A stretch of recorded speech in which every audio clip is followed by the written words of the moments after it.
pasa a vosotros? Hoy vamos a empezar con nuestra segunda porción, nuestra segunda sección de la Biblia de Génesis, que vamos a llamar Noé. Y tenemos nuestra primera lectura. Empezamos en el capítulo 6 de Génesis, en el versículo 9, y es hasta concluir el capítulo. Vamos a hacer una síntesis de esta porción. Tenemos las fechas de los acontecimientos, con la cuenta de los años a partir de la creación. En el año 1558 es el nacimiento de Sem, el hijo mayor de Noé. En el año 1656 viene el diluvio, el 17 de Heshvan. En el año 1996 es la dispersión de la Torre de Babel. Y en el año 2083 muere Terah, el padre de Abraham. Esta porción relata la construcción del arca, el diluvio y la reanudación. Habla del pacto de Dios con la humanidad, el altar de Noé, la profecía de los hijos de Noé, el relato de la Torre de Babel y la dispersión de las naciones, las 10 grandes generaciones desde Noé hasta Abraham, el cual era entonces conocido como Abraham. Temas tratados en esta porción. 1. El decreto de la construcción del arca, en el capítulo 6. 2. Dios ordena a Noé que entre en el arca. 3. El diluvio empieza el 17 de Heshvan y una lluvia incesante de 40 días y 40 noches inunda la tierra. 4. Cesa el diluvio el 28 de Quisleu. Después de prevalecer 150 días sobre la tierra, empiezan a retroceder las aguas el 1 de Sivan. El 17 de Sivan, el arca reposa en el monte Ararat, y el 1 de Ab, las cimas de los montes se hacen visibles. 5. Después de 40 días, a partir de que las cimas de los montes se dejaron de ver, Noé abre la ventana del arca y el cuervo es enviado el 10 de Elul. 6. 7 días después de enviado el cuervo, la paloma es enviada el 17 de Elul, sin hallar tierra seca. Mas a los 7 días, el 24 de Elul, la paloma vuelve con una rama de olivo. Y a los 7 días, el 1 de Tishri, Rosh Hashanah, la paloma es enviada nuevamente, mas en esta ocasión no regresa. En ese mismo día, Noé remueve la cobertura del arca y he aquí la tierra ya se había secado, mas aún no podían bajar. 7. El 27 de Heshvan, Noé y su familia ya podían descender del arca. 8. Dios indica a Noé que baje del arca. 9. Noé trae una ofrenda a Dios. 10. Comienza la reconstrucción del mundo y Dios establece un pacto con Noé. 11. Dios establece un pacto con la humanidad y el arco iris sería como una señal. 12. La embriaguez de Noé y el conflicto con Ham. 13. Noé predice conceptos acerca del destino de sus hijos. 14. Se relatan los descendientes de Noé, las 70 naciones que forjaron las raíces de todas las etnias y pueblos de la humanidad. 15. La Torre de Babel y la dispersión de las naciones. 16. Las 10 generaciones de Noé a Abraham. Todos estos temas los vamos a tratar a lo largo de esta semana, si Dios lo permite, en nuestras lecturas. Entonces, bueno, pues sin más tardanza, empezamos esta primera lectura de nuestra porción Noé. Génesis capítulo 6, verso 9. Dios le indica a Noé la construcción del arca a causa del diluvio que habría de venir. Estos son los descendientes de Noé. Noé fue un hombre recto. ¿Por qué no menciona directamente a los hijos de Noé, a Sem, Ham y Jafet? Hay dos respuestas. 1. Siempre cuando se menciona a un justo antes de seguir la frase, hay que alabarlo. Dime a quién admiras y te diré quién eres. 2. Así como los hijos inmortalizan o perpetúan la existencia de los padres, así también las buenas acciones perpetúan la existencia de las buenas personas. Por eso, se dice, las principales descendencias de los justos son sus buenos hechos. Entonces dijimos, Noé fue un hombre recto, perfecto era. Ahora, ¿por qué le dice perfecto, recto? Recto significa correcto en su exterior, en su manera de actuar sin cometer robo ni hurto. Y perfecto significa íntegro en su interior, en su calidad de persona y su temperamento. Quien padece malas cualidades, como orgullo, enojo, ambición, envidia, se considera defectuoso. Quien las corrige y supera, se considera un hombre íntegro o perfecto. En sus generaciones. ¿Por qué dice en sus generaciones? Debería decir en su generación. Noé en esta época tenía como 500 años de edad y había vivido varias generaciones, por eso lo dice en plural. Hay quienes lo interpretan para bien. Aún en esa generación, en esas generaciones tan corruptas, Noé se conservó íntegro. Otros lo interpretan negativo. Su integridad era relativa a su generación, mas en la generación de Abraham, su categoría no sería considerada como nada. ¿Qué necesidad hay de despreciar a Noé? Bueno, no por despreciarlo, sino enseñarnos que Dios juzga a la persona según su generación y sus circunstancias. Aunque en otras circunstancias no fueres nada, Dios te juzgará como justo y recto en relación a tu generación. Junto con el Todopoderoso se encaminó Noé. Esta explicación es el nivel más alto que puede alcanzar un ser humano, encaminarse junto con Dios. Esta categoría se encuentra en muy pocas personas, muy exclusivas de cada generación. Encaminarse junto con Dios significa emular o imitar su conducta, procurando constantemente el bien de los demás y reprochándolos para acercarlos al buen camino. Interesarse por el bien moral y espiritual del prójimo, eso es encaminarse con Dios. Verso 10. Y engendró Noé 3 hijos, a Sem, a Ham y a Jefet, y se corrompió la tierra. Corrupción en la escritura significa específicamente pecados de tipo sexual. Ante el Todopoderoso.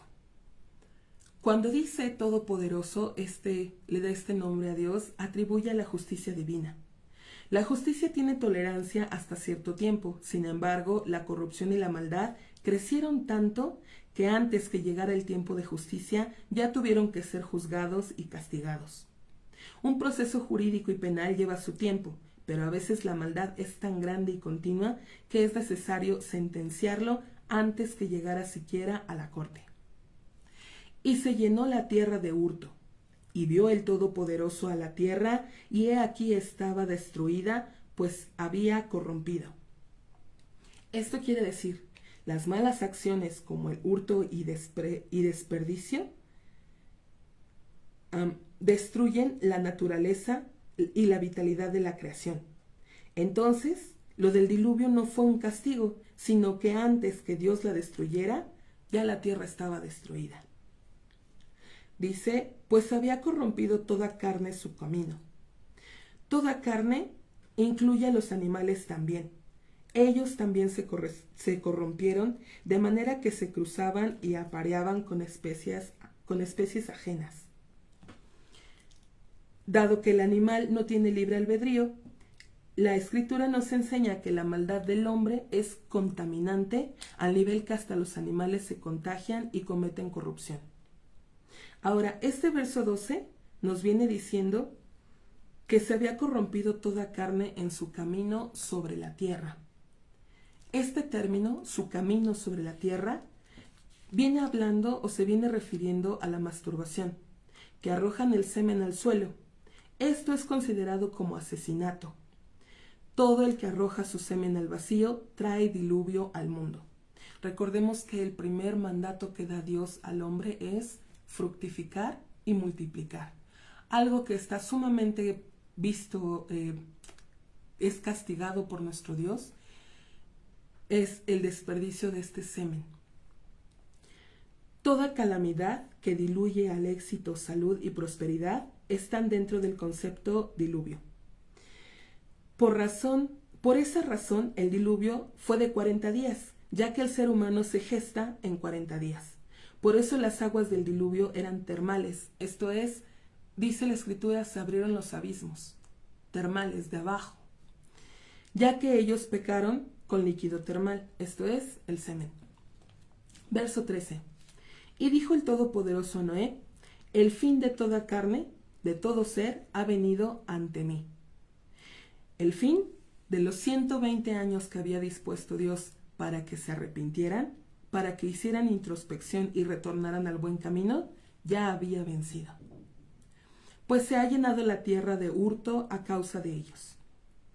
A pesar de que la generación del diluvio era corrupta en todos los aspectos, su sentencia final fue dictaminada por hurto, robo, deshonestidad. Una canasta llena de pecados, el pecado de hurto sobresale desde abajo de la canasta y acusa a la persona. La razón de esto es porque este pecado es de carácter humano y contra la lógica.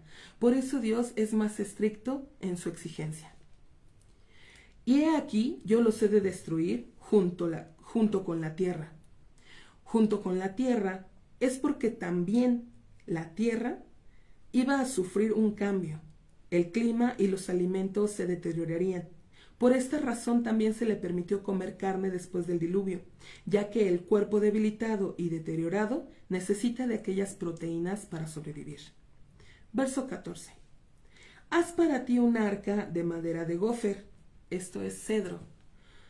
Compartimentos harás con el arca, y la embadurnarás a ella por dentro y por fuera con brea. Y esto es lo que habrás de hacer a ella. De 300 codos de largo el arca, de 50 codos su ancho y de 30 codos su altura. Una claraboya le harás al arca. Una claraboya como una ventana o un trabaluz. Y a un codo la acabarás de arriba, y la puerta del arca a un costado pondrás. Compartimentos inferiores, segundos y terceros pisos lo harás. De esta manera iban a estar divididas las personas, los animales y la suciedad, los desechos. Verso 17. Y en cuanto a mí, he aquí yo he de traer el diluvio de aguas sobre la tierra para destruir toda carne, todo ser que tiene hálito de vida de debajo de los cielos, todo lo que haya en la tierra perecerá. Mas estableceré mi pacto contigo. ¿Cuál pacto? Un pacto especial acerca de los alimentos que no se pudrirían, y acerca de Noé, que no lo matarían los malvados de aquella generación. También se refiere al pacto general de supervivencia al desastre ecológico más grande de la historia. También quizá alude al futuro pacto del arco iris, en el cual Dios juró no volver a destruir a la humanidad. También podría ser que la fuerza y la energía de la creación estarían con Noé para darle supervivencia, para volver a llenar y poblar la tierra. Y entrarás al arca tú y tus hijos, y tu mujer, y las mujeres de tus hijos contigo. ¿Por qué los describe así? Noé, sus hijos, su esposa y las mujeres de sus hijos. Nos da a entender que hombres y mujeres debían estar por separado. Nos da a entender que no podían tener relaciones en el arca. De lo cual deducimos que cuando hay calamidades, hay hambruna, hay problemas, no debe tener el ser humano relaciones. Porque esto podría dar pie al acusador. Todo el mundo sufriendo y este hombre gozando. ¿Acaso lo merece? Verso 19. Dios le indica a Noé que los animales deberían entrar al arca 2 de cada especie, y le indica juntar también los víveres, y así lo hace Noé.